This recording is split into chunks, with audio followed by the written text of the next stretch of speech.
बिस्मिल्लाहिर्रहमानिर्रहीम। अस्सलाम वालेकुम।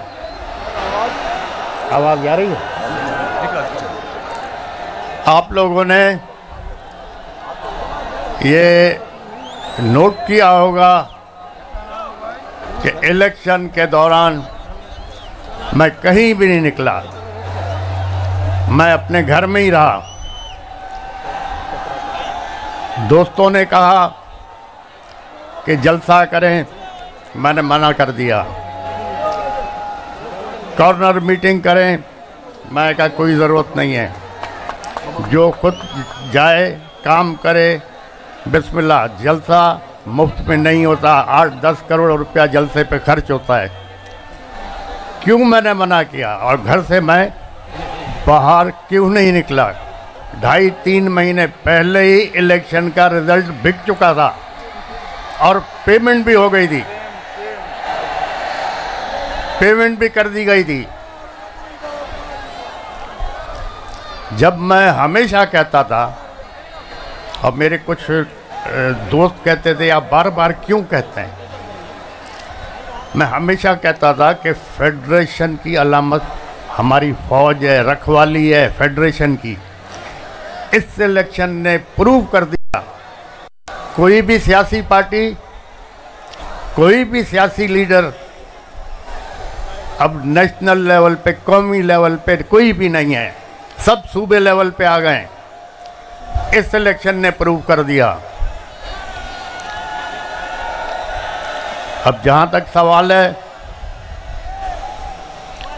कि हमने दिलचस्पी नहीं दिखाई, वो मैंने बता दिया कि 2.5-3 महीने पहले ही हमें पता था कि पेमेंट हो गई है, जहाँ जहाँ जानी थी पेमेंट चली गई हैं। बाकी ये हमारा एक आईनी हक है कि हम एहतजाज करें, प्रोटेस्ट करें, लेकिन हमारा प्रोटेस्ट, एहतजाज जो इलेक्शन में डाका डाला गया है उसके खिलाफ है। बाकी फौज हमारी अपनी है, हम सोच भी नहीं सकते जो हमारी फेडरेशन को संभाल रही है उस फौज से हम दूर हो, हम ये सोच भी नहीं सकते हैं। बाकी सियासी इख्तलाफात होते रहते हैं और सियासत से मैं थोड़ा दूर इसलिए रहता हूँ क्योंकि मैं हमेशा कहता हूँ जो जितना अच्छा झूठ बोल सकेगा उतना अच्छा लीडर बन सकेगा। तो इसीलिए मैं ज़्यादातर दूर रहता हूँ कि झूठ बोलना कम पड़े। बाकी जहाँ तक इलेक्शन का सवाल है, जो जीता है वो खुद परेशान है, सर पकड़ के बैठा हुआ है, और जो हारा है या हरवाया गया है वो सब हम रास्ते पे निकले हुए हैं। तो अब तो ये जो फैसला जो हमारे मुल्क के करते हैं, अब उनको सोचना पड़ेगा कि अब आपके पास कोई भी कौमी पार्टी या कोई भी कौमी लीडर नेशनल लेवल पे नहीं रहा। तो अब कौन बचा फेडरेशन संभालने वाला? सिवाय फौज के कौन बचा है? अब फलस्तीन में देखो क्या हशर है, गाजा में देखो क्या हशर है, लोग जूते खा रहे हैं, मर रहे हैं। अगर ये हमारी फौज नहीं हो तो हमारा भी यही हशर होगा। तो हम नहीं चाहते कि हम ख्वार हों, ख़राब हों। ये हमारी फौज है जिसकी वजह से हम इज़्ज़त से भी बैठे हुए हैं, सुकून से बैठे हुए हैं। यही फौज हमारी बॉर्डर संभाल रही है, यही सरहदों को संभाल रही है, दहशतगर्दी से मुकाबला कर रही है। इसी वजह से हम आराम से घूम रहे हैं, फिर रहे हैं। बाकी जहाँ तक सवाल है इलेक्शन का, इस पे भी मैं ज़रूर थोड़ी रोशनी डालना चाहूँगा। अब इंट्रा पार्टी इलेक्शन है। इंट्रा पार्टी इलेक्शन जिस तरह पीटीआई ने कराया, उसी तरह नून लीग ने कराया, उसी तरह पीपल्स पार्टी ने करवाया, उसी तरह फंक्शनल लीग ने कराया। अब उस पीटीआई के इंट्रा पार्टी इलेक्शन की वजह से ये क्या कौन सी है ये? नहीं ये भाई इलेक्शन कमीशन, उसने ज़मीन आसमान एक कर दी।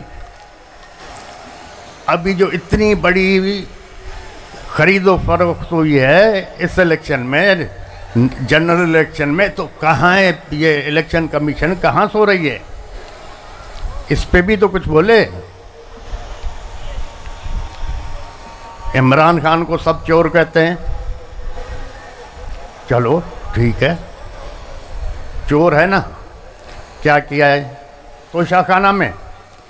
क्या इमरान खान से पहले जो लोग आए थे, प्राइम मिनिस्टर या प्रेसिडेंट, उन लोगों ने कुछ नहीं लिया तोशाखाना से? उन लोगों ने गाड़ियाँ नहीं ली क्या तोशाखाना से? जबकि कानूनन वो गाड़ियाँ ले ही नहीं सकते। तो सिर्फ इमरान खान चोर है? मेरी नज़र में इमरान खान चोर नहीं है।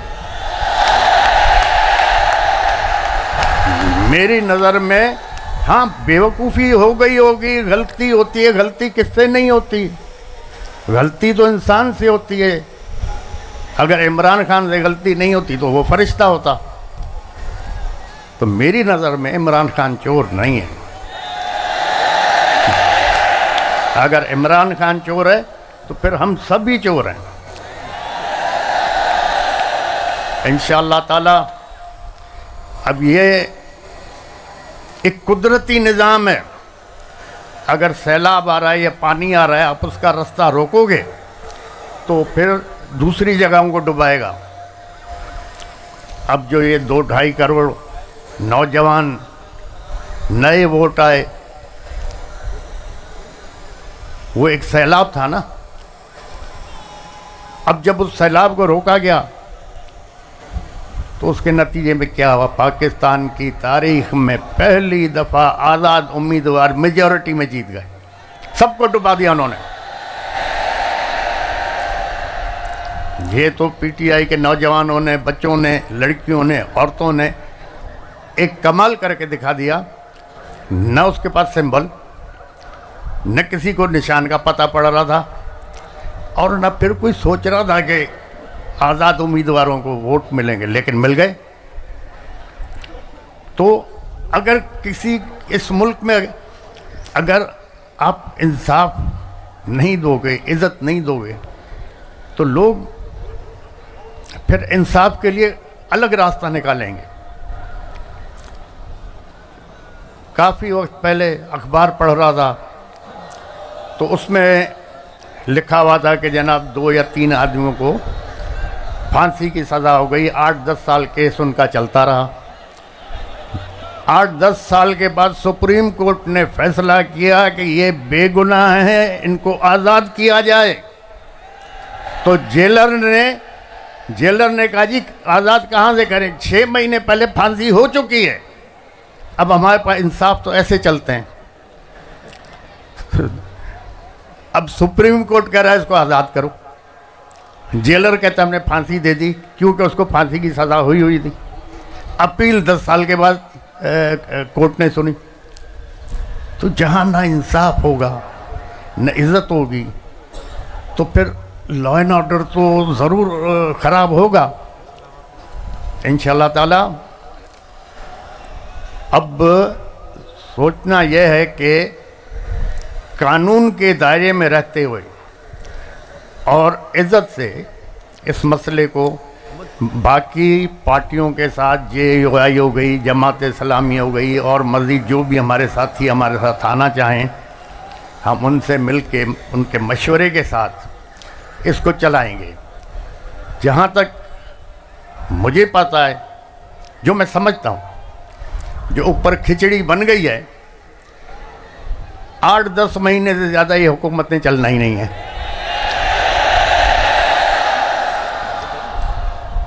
8-10 महीने से ज़्यादा नहीं चलना। अब पिछले जो 20 महीने हुकूमत थी उसमें जो महंगाई आसमान पे गई है, उससे क्या हुआ है? उससे हुआ ये है कि जो मिडिल क्लास थी वो ख़त्म होती जा रही है। अब इस इलेक्शन के बाद आप देखो महंगाई आसमान पे जाएगी। अब जब महंगाई जाएगी तो आपका मिडिल क्लास ख़त्म हो जाएगा, तबाह हो जाएगा। माशरे को अमीर आदमी नहीं चलाता, न गरीब चलाता, माशरे को मिडिल क्लास चलाता है। जब मिडिल क्लास ख़त्म हो गया तो आपका माशरा ख़त्म हो जाएगा। तो खुदा के लिए जो ये देख रहे हैं हालात किस तरफ हमारे जा रहे हैं, इनको सोचना चाहिए। और ये 8-10 महीने से ज़्यादा हुकूमत चलनी भी नहीं है। हो सकता है अब फ़ौज ने सबको आज़मा लिया, अब आज़माने के लिए बचा क्या है, हो सकता है इमरजेंसी डिक्लेयर हो जाए या मार्शल लॉ लग जाए। यही जज उसको प्रोटेक्शन देंगे, यही जज जो इधर बैठे हुए हैं, यही जज लीगल कवर देंगे। तो हालात अच्छे नहीं हैं। दूसरा, मेरे दोस्तों ने कहा कि जी हम बाइकआउट करें इलेक्शन। मैंने कहा नहीं, आप बिल्कुल लड़ें। अगर नहीं लड़ते इलेक्शन तो हम कैसे इन लोगों को एक्सपोज करेंगे? अगर कुछ दोस्तों के कहने पे हम बाइकआउट करते तो ये लोग एक्सपोज ही नहीं होते। अब इतने बुरी तरह से एक्सपोज हो गए कि नेशनल और इंटरनेशनल लेवल पे ये बदनाम हो गए। इस इलेक्शन को कौन मानेगा? क्योंकि सारे इलेक्शन फ्रॉड पे थे, रिजल्ट पहले बिके हुए थे। तो इंशाल्लाह देखें, खुदा अच्छा करेगा। खुदा ताला आप लोगों को, इस मुल्क को, हमारी फ़ौज को अपने हिफ्ज़ अमान में रखे और हर आफत, आजमाइश, तकलीफ़, दुश्वारी से पनाह में रखे। हमारे जजों को, हमारी फ़ौज को खुदा रहनुमाई फरमाए कि इस कौम के, इस आवाम के फ़ायदे के लिए सोचें और काम करें। आप लोगों की सबकी मेहरबानी। आप लोग दूर से आए, और दूसरा, ज़्यादा मैं तकरीर कर भी नहीं सकता, तकरीर मुझे आती नहीं। मेहरबानी, खुदा हाफ़िज़।